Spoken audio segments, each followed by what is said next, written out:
India voice, आपकी सोच, आपकी आवाज। नमस्कार, खबर हरियाणा में आप सभी का स्वागत है। मैं हूं आपके साथ प्रज्ञा मिश्रा। बुलेटिन की शुरुआत करेंगे बड़ी और अहम खबर के साथ। तो सबसे पहले बात कर लेते हैं हरियाणा के पंचकुला में आज मुख्यमंत्री नायब सिंह सैनी ने ताऊ देवी लाल स्टेडियम का दौरा किया। उन्होंने पंचकुला में हरियाणा कर्मचारी चयन आयोग द्वारा आयोजित पुलिस भर्ती प्रक्रिया के लिए पहुंचे उम्मीदवारों से भी बातचीत की। मुख्यमंत्री ने अभ्यर्थियों का उत्साह बढ़ाया और भर्ती प्रक्रिया की पारदर्शिता पर भी जोर दिया।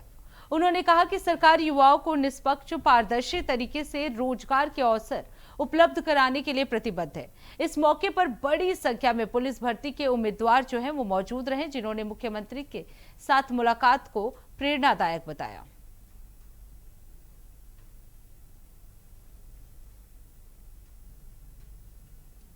अब रुक कर लेते हैं अगली खबर की।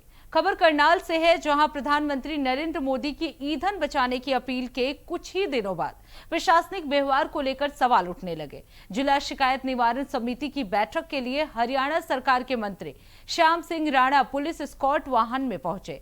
इस घटना के बाद ईंधन बचत और सरकारी संसाधनों के उपयोग को लेकर चर्चाएं तेज हो गई। जानकारी के अनुसार पीएम मोदी ने हाल ही में सभी जनप्रतिनिधियों और अधिकारियों से ईंधन की बचत और अनावश्यक सरकारी वाहनों के इस्तेमाल में कमी लाने की अपील की थी। लेकिन इस बीच मंत्री के पुलिस एस्कॉर्ट के साथ पहुंचने पर विपक्ष और स्थानीय स्तर पर भी सवाल उठ रहे हैं। फिलहाल प्रशासन की ओर से इस मामले में कोई आधिकारिक प्रतिक्रिया सामने नहीं आई है। वहीं ये मुद्दा अब राजनीतिक बहस का विषय बनता जा रहा है।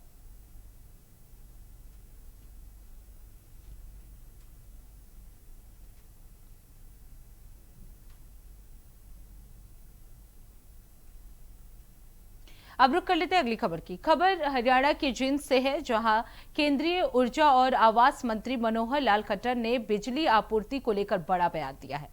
आपको बता दें, बीरपुर गांव के दौरे के दौरान मंत्री ने कहा कि देश में बिजली की कोई कमी नहीं है और जो भी स्थानीय स्तर पर बिजली कटौती देखने को मिलती है वो राज्य स्तरीय प्रबंधन और वितरण से जुड़ा मुद्दा होता है।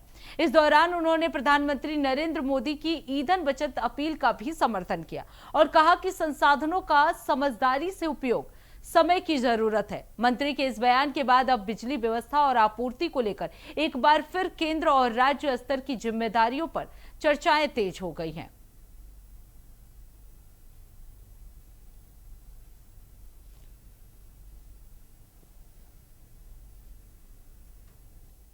को चलाया था सेल्फी विद डॉटर। उस समय बेटी बचाओ बेटी पढ़ाओ का अभियान भी मोदी जी की प्रेरणा से देश भर में, पहले हरियाणा में शुरू हुआ, फिर देश भर में चला। और उसी दौरान उस मुहिम को तेज करने के लिए इनका जो इनिशिएटिव था सेल्फी विद डॉटर्स, उसने उस अभियान को गति देने में बहुत काम किया। प्रधानमंत्री जी ने स्वयं इसका नोटिस लिया और मन की बात में इसका उल्लेख भी उन्होंने कई बार किया। तो मैं समझता हूँ कि ऐसे नए कामों के लिए या जो देश की समस्याएं हैं उन समस्याओं को दूर करने के लिए कोई भी जो नया काम किया जाएगा उस व्यक्ति की सराहना निश्चित बनती है। तो मैं सुनील जागलानी जी जो इस गाँव के सरपंच भी रहे, मैं इनको बहुत बहुत प्रशंसा करता हूँ उनकी। और आगे भी नए नए आयाम जो ये कर रहे हैं, क्योंकि इन्होंने आज मुझे बताया कि एक सर्वे इन्होंने किया है कि देश भर में किस प्रांत में लोग गालियां देने का अभ्यास कितना है। एक बार पता लगेगा तो फिर उस पर ध्यान भी दिया जाएगा। तो कुछ प्रांत ऐसे हैं जहाँ 80% 85% लोग भी गालियां देने का अभ्यस्त है, हालांकि उनको पता नहीं लगता हम गालियां दे रहे हैं।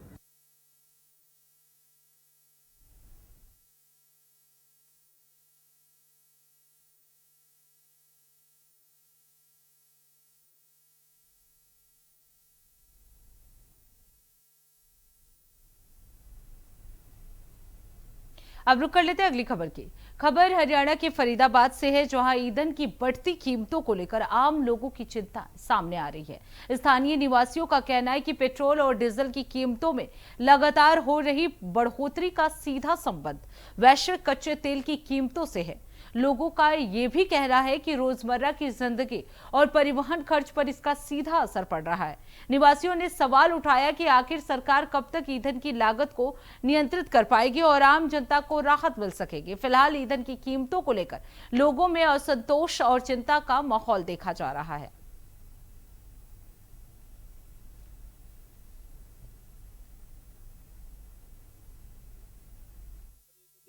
पड़ता है ये, पर लेकिन क्या कर, मजबूरी है सर, देश की मजबूरी है सर, दिक्कत हो रही है जो लड़ाई झगड़ने की। प्रधानमंत्री तो हमारा बढ़िया काम कर रहे हैं सर। एकदम कच्चा तेल के हिसाब से तो रेट और बढ़ेगा सर। कच्चा तेल का रेट बहुत आगे भाग रहा है और सरकार को लॉस हो रहा है। अच्छा, गवर्नमेंट ने और एक पॉलिसी, पहले क्या होता था, गवर्नमेंट आज का माल हम सब शाम में भेजता था, आजकल एडवांस पेमेंट ले रहा है। एडवांस जब पेमेंट ले रहा है तो इससे भी कई डीलर को परेशानी आ रहा है।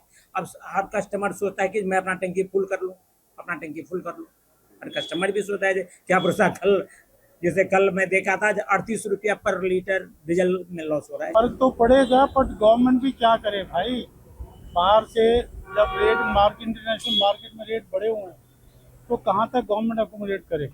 फिर भी हमारे कंट्री में सब। अब रुक कर लेते हैं अगली खबर की। यमुनानगर का तेजली स्पोर्ट्स कॉम्प्लेक्स कभी अंतर्राष्ट्रीय स्तर के खेल परिसर के रूप में विकसित करने का सपना दिखाया गया था। करोड़ों रुपए की योजनाएं बनी, घोषणाएं हुई और एडमिशन ब्लॉक तक तैयार कर दिया गया, लेकिन सालों बाद भी ये परिसर बदहाली का शिकार हुआ है। आपको बता दें, मैदान में रोज सुबह से शाम तक खिलाड़ी अभ्यास करने पहुंचते हैं। कोई सेना भर्ती की तैयारी कर रहा है तो कोई पुलिस में जाने की मेहनत कर रहा है, लेकिन यहां उन्हें बेहतर सुविधाओं के बजाय अव्यवस्थाओं से जूझना पड़ता है। कॉम्प्लेक्स में जगह जगह गंदगी फैली हुई है, कई इमारतें जर्जर हालत में है और महिला खिलाड़ियों के लिए पर्याप्त शौचालय जैसी बुनियादी सुविधाओं का भी अभाव है। खिलाड़ियों का कहना है कि यहाँ सुविधाएं कम और समस्याएं ज्यादा हैं। पिछली सरकार के दौरान इस परिसर को आधुनिक बनाने के लिए करीब 90 करोड़ रुपए की घोषणा की गई थी, लेकिन आज तक जमीनी स्तर पर बड़ा बदलाव नहीं दिखता। कई खेलों के लिए कोच भी उपलब्ध नहीं है और इंडोर स्टेडियम की हालत भी खराब बताई जा रही है। इस पूरे परिसर में 1995 में जिस खेल संस्थान की नींव रखी गई थी वो अभी तक शुरू नहीं हो सका। बाद में एडमिन ब्लॉक को जिला खेल अधिकारी कार्यालय बनाया गया, जो अब एक स्टोर रूम की तरह इस्तेमाल हो रहा है। हालांकि जिला खेल अधिकारी शिल्पा गुप्ता का कहना है कि ग्रांट की प्रक्रिया चल रही है और जल्द काम शुरू होने की उम्मीद है। उनके अनुसार कुछ खेलों के लिए कोच उपलब्ध है, लेकिन कुछ की कमी है, जिसके लिए सरकार को अवगत कराया गया है। दफ्तर हमारा पहले स्पोर्ट्स ऑफिस हुआ करता था, जो अभी ये है। 25 साल तक वहाँ दफ्तर चला था, वो स्पोर्ट्स ऑफिस था। और तेजली स्पोर्ट्स कॉलेज का मुझे कुछ पता नहीं, क्योंकि मैंने 99 में ज्वाइन किया। मुझे उसका नहीं, हो सकता माइट भी वो कभी प्रपोजल में होगा, मगर अभी मुझे उसके बारे में कोई नॉलेज नहीं है। वहाँ स्पोर्ट्स डीएसओ ऑफिस ही रहा है 25 साल से। उसके बाद कोरोना के बाद यहाँ शिफ्ट हुए हम लोग, नई बिल्डिंग, और वो बिल्डिंग अभी हमारे लिए स्टोर का काम करती है। थोड़ा पुराना सामान वहाँ रखा गया है। हमारे पास कोच 10 कोचिस हैं, 10 गेम के कोचिस हैं, 2 एकेडमीज चलती है, रेसिडेंशियल एकेडमी वेट लिफ्टिंग और फुटबॉल की, और 8 कोचिस हैं डिफरेंट गेम के। और बाकी यहाँ पर सब लोग ट्रेनिंग, सुबह शाम ट्रेनिंग चलती है। नर्सरीज चलती हैं, हमारी कोचिस की भी नर्सरी चलती है। सरकार अपनी नर्सरी चला के बच्चों को महीने 8 से 14 साल के बच्चों को 1500 और 14 से 19 साल के बच्चों को 2000 रुपये स्कॉलरशिप देती है हर महीने। उनका स्टाइपेंड आता है। और मैं जगाधरी से आती हूँ और मैं तेजली में प्रैक्टिस करती हूँ। तो यहाँ पे फैसिलिटीज के नाम पे मेरे हिसाब से एक कॉमन फैसिलिटी तो होनी चाहिए, जो कि एक वॉशरूम की है, और यहाँ पे उस चीज़ की बिल्कुल भी फैसिलिटी नहीं है। ये एक काफ़ी गलत बात है। सरकार को थोड़ा सा ध्यान देना चाहिए इस चीज़ के ऊपर, मेरा तो यही मानना है। यहाँ कोई सुविधा नहीं है, स्टेडियम में कोई केयर करने वाला नहीं है, ना डीएसओ यहाँ द्वारा चक्कर लगती दिन में ना शाम में, और इतनी धूल मिट्टी हो रखी है, कोई पानी की सुविधा नहीं, ना पीने की ना टॉयलेट की। और यहाँ कितनी बार डीएसओ को कह दिया है भी यहाँ लाइट वगैरह सब कुछ करो, लाइट वगैरह सब कुछ नहीं है। यहाँ कोई केयर करने वाला नहीं, ना कोई ग्राउंड मैन है ना कुछ है।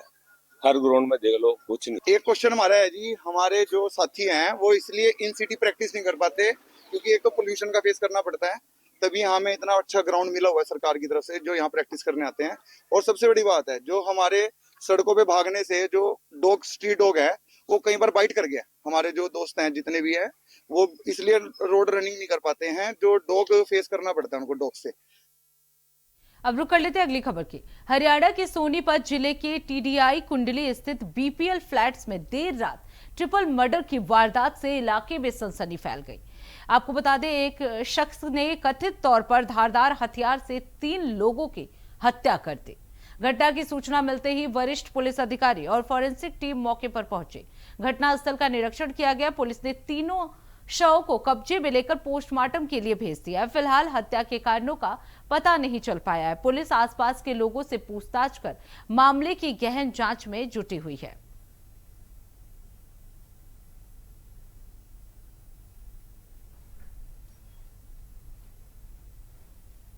तो फिलहाल रुकते एक छोटे से ब्रेक के लिए। ब्रेक के बाद जल्द लौटेंगे। देखते रहिए इंडिया वॉइस।